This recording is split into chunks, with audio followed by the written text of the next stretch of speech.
Hi, everyone. I'm Rita Garwood, Editor-in-Chief of Monitor. Welcome back to the podcast. Today, we're talking about AI and underwriting, specifically how equipment finance companies can tell the difference between a flashy AI demo and technology that actually changes the economics of their business. My guest today built his career on exactly that kind of scale. Years leading AI and machine learning work at Uber and Cruise before co founding Kaaj, a company built specifically to solve the underwriting bottlenecks unique to equipment finance. Before we get into the interview, let's take a moment to hear from the sponsor of today's episode, Kaaj. Applications arrive from everywhere. None arrive ready to underwrite. Kaaj captures the package, structures it in your system, then it verifies the business, analyzes cash flow and equipment, and scores the file for credit and fraud risk. Your underwriter opens a decision-ready file exceptions flagged, every finding linked to its source. Application to decision-ready. Minutes, not hours. Hi, everyone. I'm Rita Garwood, Editor-in-Chief of Monitor. Welcome to Monitor's podcast. Joining me on the podcast today is Utsav from Kaaj. Can you tell us a little bit about yourself and what brings you to the podcast today? Absolutely. Thank you so much for your time, Rita. I'm super excited to be on this podcast. I'm Utsav. I'm the founder and CEO of Kaaj. My background has been in AI and machine learning for over a decade. I spent a significant amount of my career at Uber, which was a very small company when I joined, then blew up and now is a public company. At some point, everyone has used Uber in their lives, so I was super fortunate to work there. I then joined a company named Cruise, which was part of General Motors. We were the first ones to launch self-driving cars or autonomous vehicles here in San Francisco. And again, I was part of that AI team.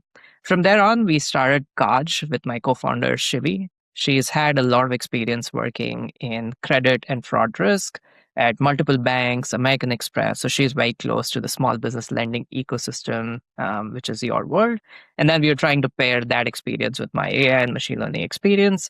So we started Kaaj about a couple of years ago with the sole goal that lenders cannot economically, in a profitable way, underwrite deals which are very small ticket or mid ticket. And it takes the same amount of time to underwrite a $50,000 deal as it takes to underwrite a $5 million deal. So the core economics was broken. We thought there's a very interesting opportunity to bring in a lot of the AI experience and build an operating system. So here we are, post 2 years, now serving over 45 customers in equipment finance, very focused on this industry. So yeah, that's what I'm super excited about and would love to chat with you about it. Awesome. So you spent nearly a decade building AI-powered decision systems at Uber and at Cruise, as you just said. What did those environments teach you about deploying technology in cases where speed really matters and when the inputs are messy and mistakes have real consequences? Yeah, fantastic question. I think one of the core things that you learn, especially at a large organization like Uber, where you're dealing with billions of trips and millions of data points every day, is how do you build a system and not just a core model? For example, let's say if you were, as a customer, what you really care about is, did my car arrive at time? Was I picked up from the right location, dropped off at the right location? Is the pricing correct, etc.? At the back end, what happens on the product is you have a dispatch system, you have a routing system, you have a pricing system, you have a lot of the other machine learning algorithms, but the customer does not care what model that you're using, right? So what we learned very early, especially in the advent of AI, is that the model layer itself is getting commoditized. So the lower layer of intelligence or the lower layer of technology, which is the models, is getting a lot of commoditized. So you have frontier models from OpenAI, Anthropic, Google, Grok, X, etc. A lot of different things. So the value really isn't at the model level. It's actually much above that. So from models, you get to agents. So agents are basically, which are very specialized orchestrators having context, memory, which just allows the underlying model to behave in a certain way.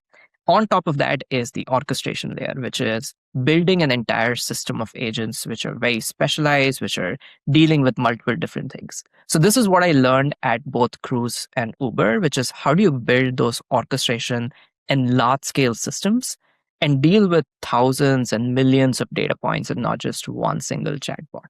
So that's essentially how we build our infrastructure at Kaaj to be able to support a lot of those environments and a lot of those peculiarities of the equipment finance ecosystem. Because equipment finance inherently is a very complex web of things that you have to do. It's not simple, so it's not consumer finance, it's not auto finance. It's a very niche area where there is so much complexity in a deal. And that's why a lot of the previous generation of technology haven't been able to solve. So that's something that I learned at Uber and Cruise to build scalable systems. And that's something that we're bringing into the equipment finance horizon. And it's definitely something that equipment finance needs. As everyone in the industry knows, we've been saying that we need to move a lot faster for a very long time. Where does time actually disappear between receiving an application and making a credit decision from where you sit? Yeah, and there are so many hoops between these 2 points that you mentioned. It's, hey, I just want to drive from point A to point B, but there are intersections and there are objects around that, etc. It's very similar to how a self-driving car would behave. Like, I just need to go from one point to the other. Why is it so difficult, right? And there are so many different things that can happen within that. There could be missing information. There could be the analyst or the intake team is super busy. They just have a huge pile of documents to get through. There are 1,500 documents to get through. You have to open up all of those PDF files. You have to research about the company. You have to make sure that the names match across documents, the information matches across documents, the information matches what the public data sources are saying, etc. So there are probably 150 different data points that an intake team or an underwriting team takes care of. So when you say, hey, package arrived, and now I want to make a decision on top of that, somebody has to look at those entire list of documents. They have to do a lot of those 150 data point checks even before they can start making a decision. So the actual decision-making process, which is what humans and these underwriters are great at, that's literally 20, 25% of their job. 60, 70, 80% of their job is just preparing the data in the format that it makes them easier to make a decision. So that's the time sink that really cuts down the turnaround times that the brokers feel, the vendors feel, that the end user feels. Because from a broker's perspective, they send you a package at 12 p.m. And if they don't hear back by 12:30 p.m., they get very finicky, because 30 minutes in this day and age is a long, long time for somebody to get back. And that's essentially, if you talk to anybody, the average turnaround times in the industry are in hours. They're not sometimes in days, but at least in hours that we are seeing. So it's that time saying that preparing the packages in a way that are easier for an underwriter to pick up in that decision. That makes a lot of sense. The speed is really fast, but the underwriting process is also incredibly important because you have to get that right and make sure that you're not making any mistakes there. So how do you see the difference between shortening the turnaround time and rushing credit judgment? That's a fantastic question. And again, picking up from probably a self-driving car example is, let's say you have to drive a car on the road. You have to detect an object, right? So there is a cyclist on the right-hand side. You have to just detect that. Now, at any point in a driverless vehicle or in an autonomous vehicle, you have nearly 40,000 machine learning models that are giving you the ability to make the final decision of what the maneuver of the car should be. What should the car do next? Now, the borrower or the broker does not care about these small little details. They don't care about these little tasks that are there. They don't care what models that you're using. What they care is, do I have the clarity on a decision in the fastest time possible as well? So they're not looking for a approval in 10 minutes. That's not the idea. What they're looking for is, do I have the clarity of the next steps within the first 5 minutes, within the first 10 minutes? So that's what we are seeing is a gap in the industry that we're really passionate about solving. And that's what Kaaj really helps them do. So it abstracts away a lot of the model work that happens under the hood, the task that happens under the hood. So a similar example would be, Kaaj is really great at reading bank statements and OCRing and recognizing characters. But is that the underwriting system? That's not the underwriting system. That's just one part of the overall ecosystem or the overall system. And then Kaaj does a bunch of other tasks, which are hundreds of tasks that prepare the packet so the underwriters can begin decisioning. So it's essentially helping them organize and make sense of the data so they don't have to spend so much time doing it. Absolutely. Yeah. And it's very important for them to not just have the preparation of data, but be able to trust the preparation of the data.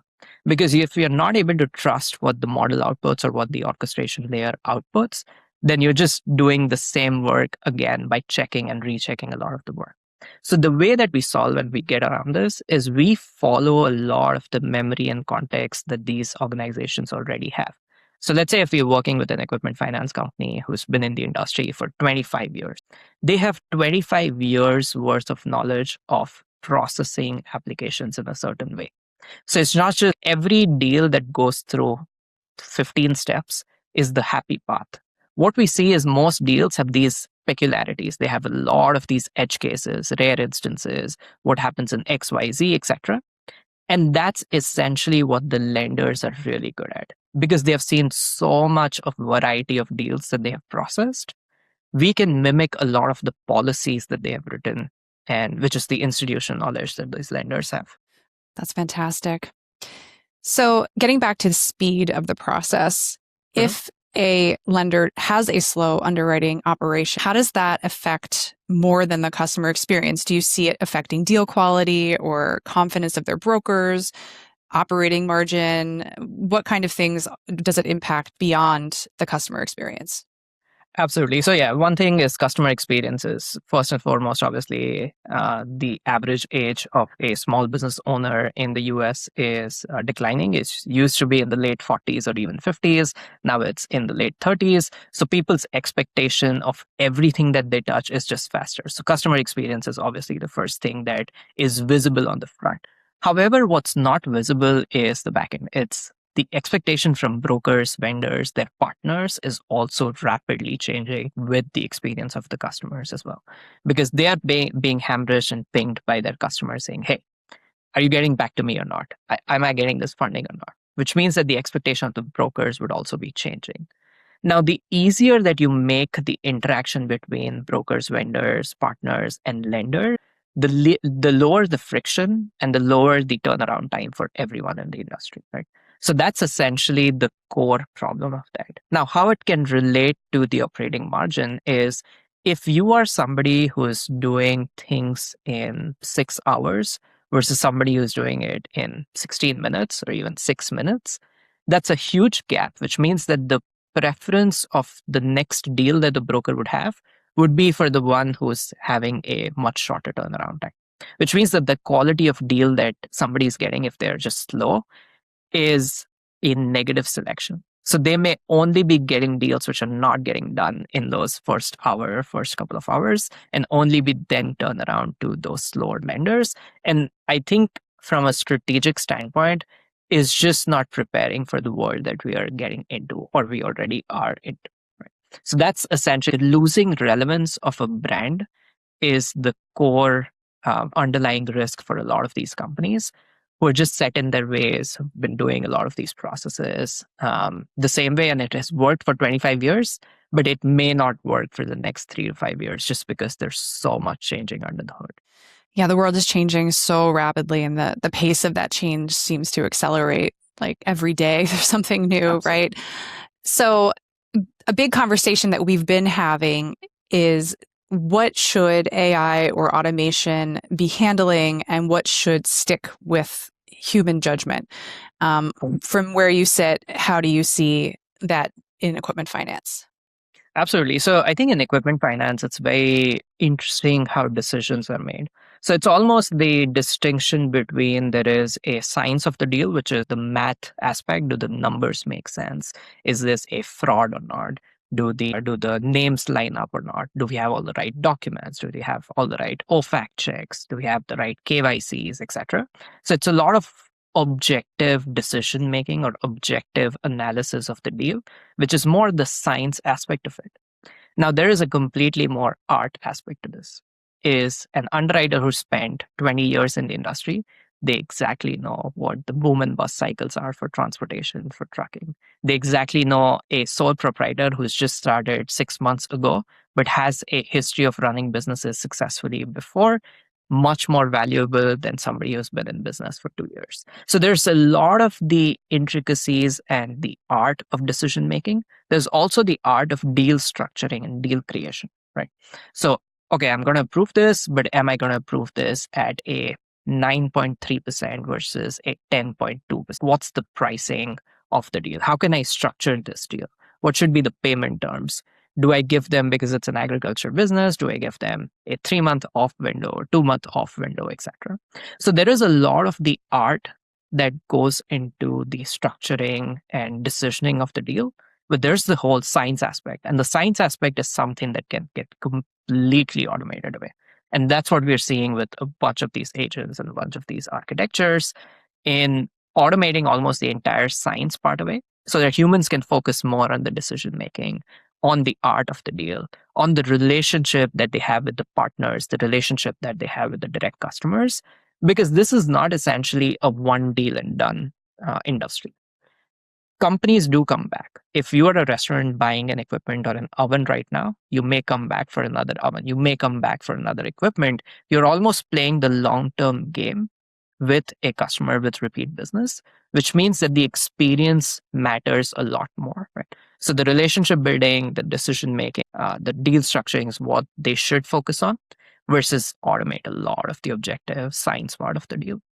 And that makes a lot of sense. The scientific, repeatable things stick with AI, and the more creative, human-oriented tasks that require that level of nuance and knowledge would stick with the humans. Yeah. So the next question I have for you, there's a lot of AI out in the market today. I feel like I'm hearing about a new AI provider several times a day, honestly. How can a CEO at an equipment finance company distinguish between an impressive AI demonstration and a system that will actually change the economics of their underwriting? Yeah, so I think that's a fantastic question. I think we're hearing the same things, and we are in San Francisco. So we see AI companies every hour, not even every day, right? So I think there are two things which are absolutely critical. One is this a company focused on the success of this particular industry or not? We don't want a very generic solution. Hey, just get something which is a CRM, which is some more AI functionality to it, but has been retrofitted into this industry. I think this industry requires a very deep domain expertise and people who understand those expertise and understand the domain, because it's a very nuanced industry. The reason that we don't move as fast as some of the other industries is because our every deal is so complex. Every deal in itself is a whole new system that you could build, right? So I think the deep domain expertise, any company or any vendor that they're looking to work with, if they don't have the right expertise of dealing in this particular market, then it may not be a good fit for the entire system. They could use it for one thing here or there, like an OCR tool or a very, very minute task that they want to get automated. If there are companies out there who have experience in solving that, those could be valuable. But from an overall systems perspective, you need somebody who has a deep domain expertise. The other thing that we're seeing, especially at the advent of AI and Codex and Cursor and Claude Code, is that creating or building a demo is now a weekend's worth of work. You could spin up a demo of a product in one weekend, if not less. That doesn't mean that you can scale that. So the reason that I was giving the example of Uber and Cruise is because scale does something very different to infrastructure. Once you get from 10 applications that you need to process in a month to 20,000 applications they need to process in a month, or for us, where we process hundreds of thousands of applications in a month, the scale of infrastructure needs to change, and you can't really get away with by just cloud coding yourself into another tool. So we are seeing a lot of demos which are very cool, impressive demos at first, but they don't have substance because they would break the moment you see volume, the moment you see more intricacies in the product, etc. I think the third thing, which is probably the most crucial, is what happens after you launch. What is the support? Who do you call to when things don't work, right? And I think the support of the vendors is really where it creates such a huge distinction and a differential. is this the company? If I call them middle of the night, if I call them anytime, will they respond? Will they respond in a couple of hours? Will they be able to customize the product in a way that I want it to? Otherwise, you're just buying a generic software, which is, even we've heard a lot of the employees of equipment finance companies have come up with their own tools. Hey, here's what I built over the last couple of weeks as my capstone project. There's something that we can use, etc. So you're seeing a lot of those. So I think those three things are very critical. Domain expertise of the founders or the company who's been working. What's the support look like, and how much have they already processed, and what's the scale of the company? All definitely important things to measure. So let's say a company wants to get started with AI. What is the smallest credible AI pilot that they can run, and what should leadership measure to know whether it worked or not? Absolutely. I think it's a fantastic question. And I think we've worked with so many of the enterprises, so especially Monitor does a great job where it publishes the top 100, the top 30. And we're fortunate enough to work with a lot of those names. So I think giving the examples of some of the top companies or top enterprises in equipment finance and how they have done it successfully is they really sit down and said, hey, what are my top 3 priorities in this quarter, in this year? Hey, time to decision, time to get back to a broker, entering applications in a completely non-human way is my first objective. That usually is the first objective for a lot of the other enterprise leaders or CEOs as well. So it's saying, hey, how can I break this problem down at the most task level and see where exactly am I losing time? Where exactly am I losing deals? Now, this is the most, the easiest ROI to prove, which is saying, hey, we took a process that used to take an hour and 23 minutes. Now it takes 2 minutes.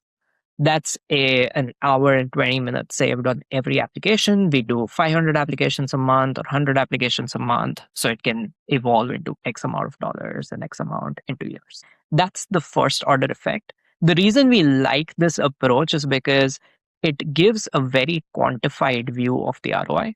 It gives a very easy proposal for the CFOs to approve, saying, hey, if we bring in this technology, it's an instant 7x ROI on the dollars that we are committing. Right.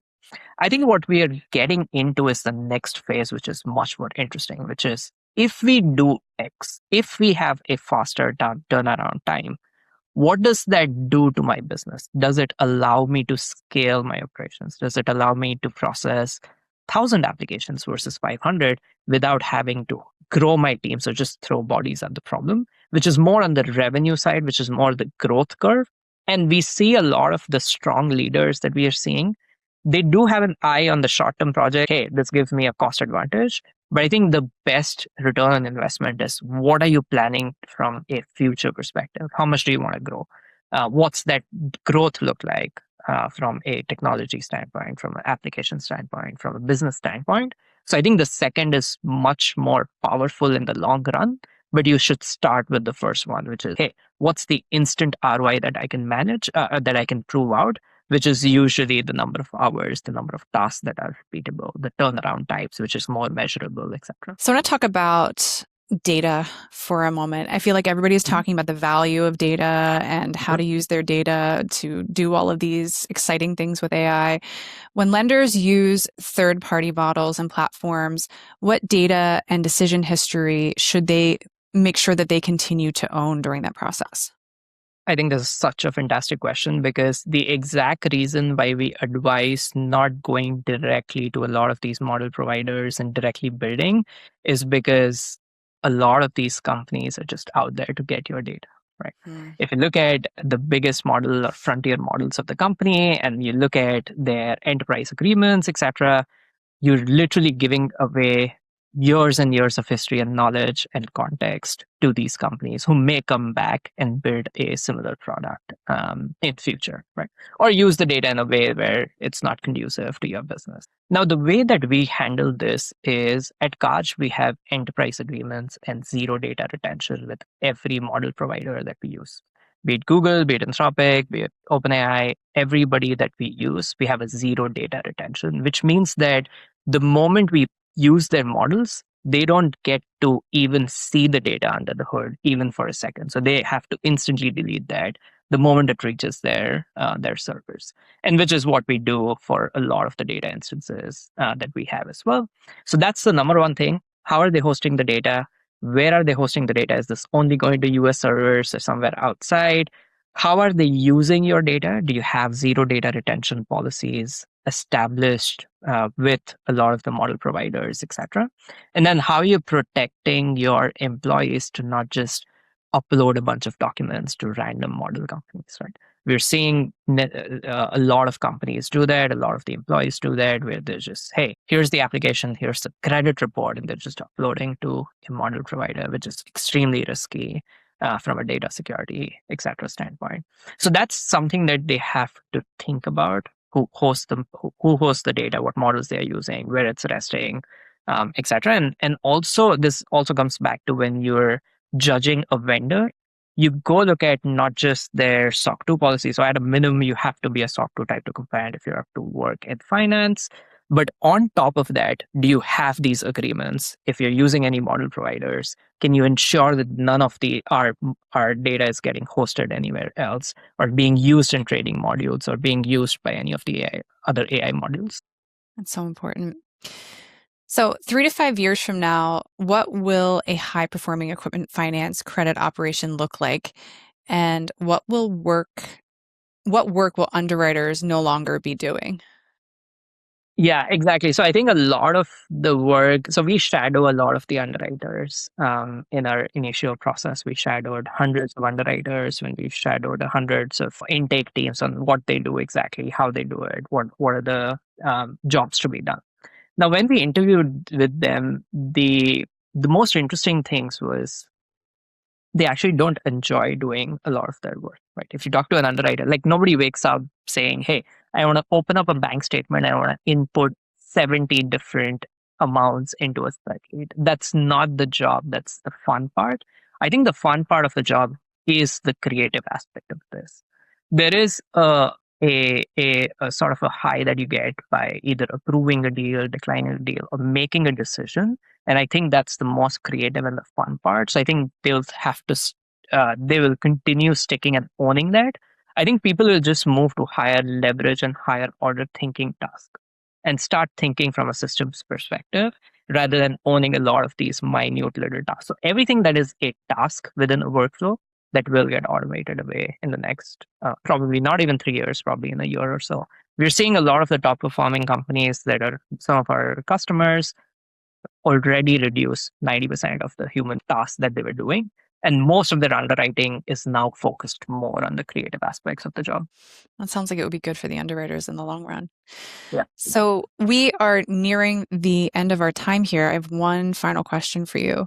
Let's say an equipment finance leadership team is ready to get started with AI in the way that we've been talking about. What is one concrete action that they should take within the next 90 days? The next 30 days or 90? 90 days. Okay. I think I want to be a bit biased and say sign up for Kaaj.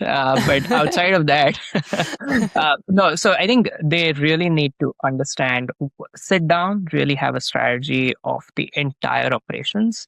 A lot of the leadership teams that we talk to, they have a good idea of what their teams are doing. I think we don't have a concrete written down policy of what exactly needs to happen. Right. So I think the first thing that they need to do is look inward before looking outward. So look inward into your own operations, talk to your teams as much as possible, figure out the jobs that they're doing which may not be relevant in future, or the tasks that they're doing which may not be relevant in the future, and then start talking to external companies like us or an AI company that can bring in. Because if you are very clear about what you want to solve, you will find the best fit vendor or the company that will solve that problem. But I think the problem really happens where if you are just blind in and saying, hey, I want to use AI in what I do right now, and I'm not clear where exactly I want to use that. I think that's the recipe where we are seeing not a lot of success or some failures on the AI projects as well, saying, hey, we have spent 9 months introducing AI, it's not moved the needle. It's because we didn't do the discovery process correct. So I think the next 90 days, 90 days should be focused a lot on internal discovery, and then go out in the market and say, hey, have a very clear vision of what you want to do, and then pick the best vendor. Hopefully that's Kaaj for most of the teams. Excellent advice. Well, thank you so much for being on the podcast today. I enjoyed our conversation a lot, and I hope that we get to talk again sometime soon. Absolutely. Thank you so much, Rita.